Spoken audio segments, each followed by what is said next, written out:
the gospel, people. Can any of you make sense of it? Does anyone make sense of it? Well, you have good company. As I was listening to and reading various thoughtful commentators on this passage, I said, this is the preacher's least favorite passage. And no less theologian and scholar as Rudolf Bultmann says that this story that Jesus tells is the problem child of parable exegesis, or in plainer language, this is the problem child of Jesus' parables. It's hard to figure out. You know, the dishonest, which that's not in the text at all. He's a manager, then he's a shrewd manager. But at any rate, the manager, his master, commended the dishonest manager because he had acted shrewdly. For the children of the sage are more shrewd in the dealings of their own generation than are the children of light. And then there's that very confusing thing there. And I tell you, make friends for yourself by means of dishonest wealth, so that when it is gone, they may welcome you into the eternal homes, or what it actually reads, the eternal pits.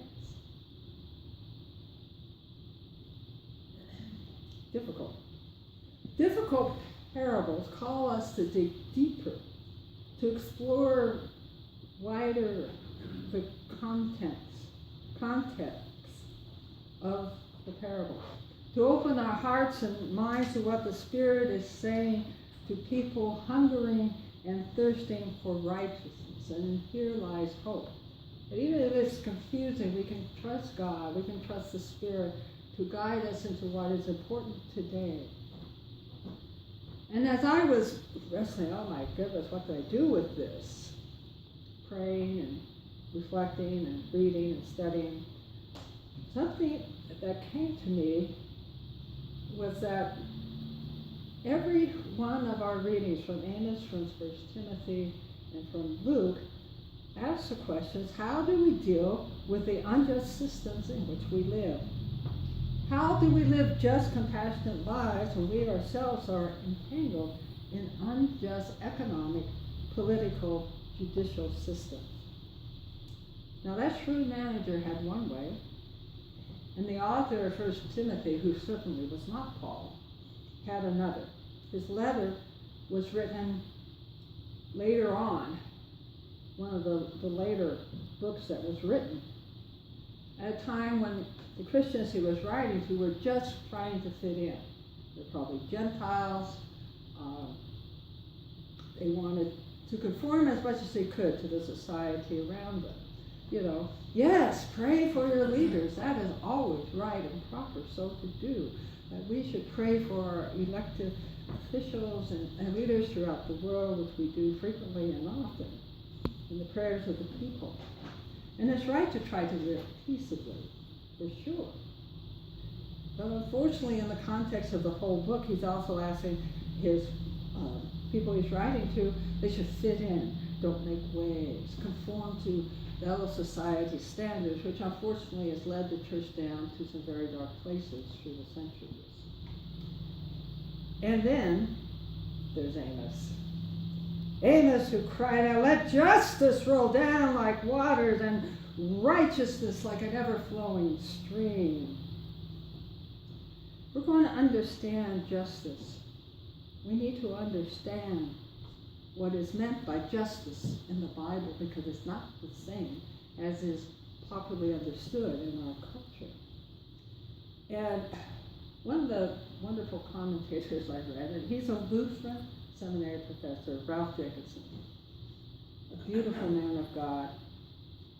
And in his commentary on this piece, he explained, in one of the best ways I've ever read, what is meant by God's justice.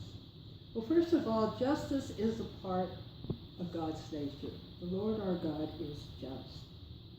And that the people of God are people of justice. So in the Old Testament, Israel must be a people of justice. And then, justice is understood as a social concept. It has to do with the external ordering of society in which the most life can thrive. A more just social order is one in which more life can thrive. Think of that. Whereas a less just social order is one in which less life can thrive. 4. Justice requires a special concern for the powerless, those who lack the capacity to protect their own welfare. In the Old Testament social concept, these powerless are often described as the widow, the orphan, the sojourner or resident alien, the needy, and the poor. And 5th, justice is a legal concept. The laws, courts, and judgments of the legal system are about creating and maintaining justice. This is God's justice. This is what justice means in the sacred text. But the final thing he says here, which I think is very telling, which means, of course, basically everyone is already doing justice and doing injustice. This is because everyone participates in many systems. Some of these systems create more just social order. Some maintain or create even more unjust social structures. Some do a little of each. What are we to do? And yet, here is another sign of hope. But let us first go back to Amos. And what is he saying here? What he's saying here, he is sycamore, tender of sycamore trees. He works in agriculture down in the southern kingdom of Judah, time when Israel was split. And God calls him to be a prophet up in the northern kingdom of Israel. Why? Well, Israel had come into a place of prosperity, some economic power. Sounds like good times, right? Well, for some, but not a lot for a whole lot of others. So God goes up there, stands before the rulers and the people in power and say, "Hear this, you who trample the needy and bring ruin to the poor of the land." In our day, we know that the wealthy are getting wealthier, the poor are declining, and the middle class is declining. Even though, I have heard too that things are getting a little better. The trend has been, in that way, and there's way too much poor in our country, always have been.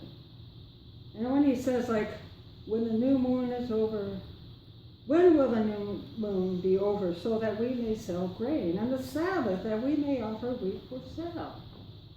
Well, don't we all know that our sacred holidays have been taken over for commercial gain? But what also about the true meaning, one of the deeper meanings of Sabbath as a time of rest and restoring one body and soul?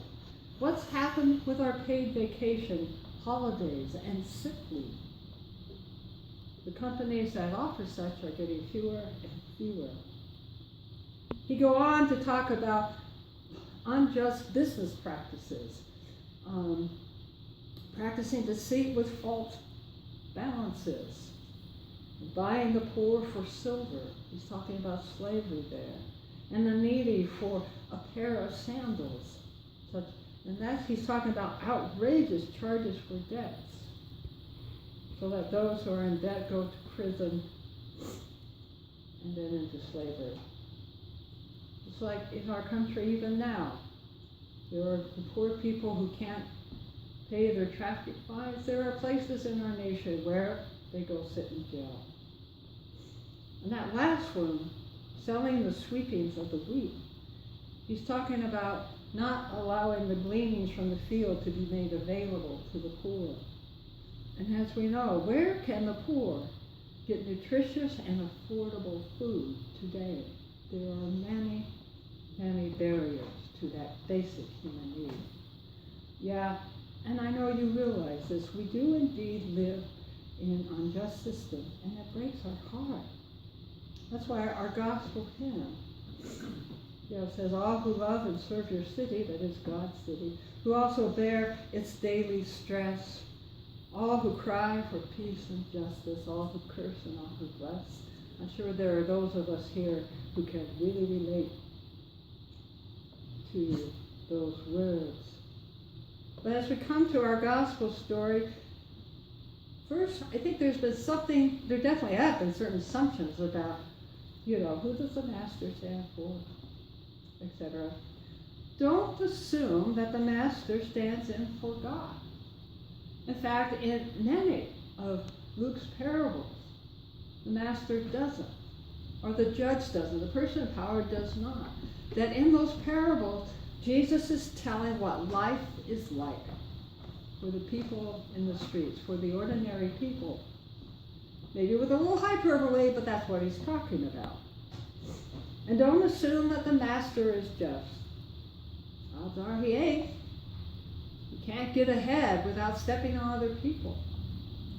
And unfortunately, that is true for many of those who have gained wealth, but not all, because there's injustice and justice. And don't assume that the steward is dishonest, squandering property. The master heard this. We don't know if he went and investigated and did a just inspection. We don't know that. The other thing, think of that steward. He's just looking for a way to survive. He's not fit enough to dig ditches, to do manual labor. He's ashamed to beg, and I tell you, beggars had a very short lifespan back in that day. He's just looking for a way to survive, and then he thinks of a way that will help him and help the people that he wants in another way to make indebted to him. Because when he crosses off part of the bill, they're relieved of some of what they owe the master, but now they become indebted to him in the way of, that was what they did back then. It was a quid pro quo system. And perhaps, as G. Penny Nixon, who writes in Feasting on the Word, perhaps it's like this. Jesus is pointing to the harsh reality that there is no way to be honest in a system that is already excessively unjust and dishonest, which is what the economic system was in Jesus' time. The telling of the parable may in and itself be a shrewd way to unveil the gross dishonesty of a system that cheats and robs the poor daily. And as you could think, Nixon's words reflect Rolf Jacobson's comments on Amos and God's justice. Now, God knows that we today can't buy our clothes, all our clothes, made in the US of A.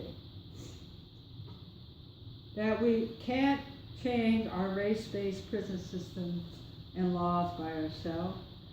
We can't live in Idaho very well without a car or somebody to drive us. We all depend upon our unsustainable economy based on fossil fuels, which pollutes our environment and is causing global warming. And so we want to do something, we try to do what we can, and God knows this. God is a God of justice and mercy and compassion. And yes, it is right and proper to weep and lament the things that we have done and that we do, that we need to do, that do cause harm to others. To weep and lament and confess the sins of our people, and then to receive the marvelous grace of God who loves us so. Who loves us so. We are called through this parable, through the scriptures, to join Jesus and the Spirit in the work that they are doing to bring justice, mercy, healing, and reconciliation to all. Even when that means, you're using dishonest wealth. That maybe the company you work for and pays you, there's some shady things going on somewhere. Or if you work for the government, well, maybe there's some shady things going on there too, right? Even so, you're working to do honest labor and to be as honest and compassionate in your work setting and not join in all the crazy politics, etc. And to use your resources individually and for us to use our resources as a parish and church so that all may live in communities where all can thrive. This is the reign of God's love. This is what God desires for every sentient being, for all of creation. The last two verses of our song that begins, "For all the days are days of judgment." Now remember, judgment is speaking of God's justice, God's restorative justice. Let that give hope and joy in our hearts. And the Lord is waiting still, drawing near a world that spurns him, offering what from Calvary's Hill? Judgment? Condemnation? No. Offering peace from Calvary's Hill. And so we cry out, "Risen Lord, yet shall the city be the city of despair. Come today, our judge, our glory, be its name, the Lord is here."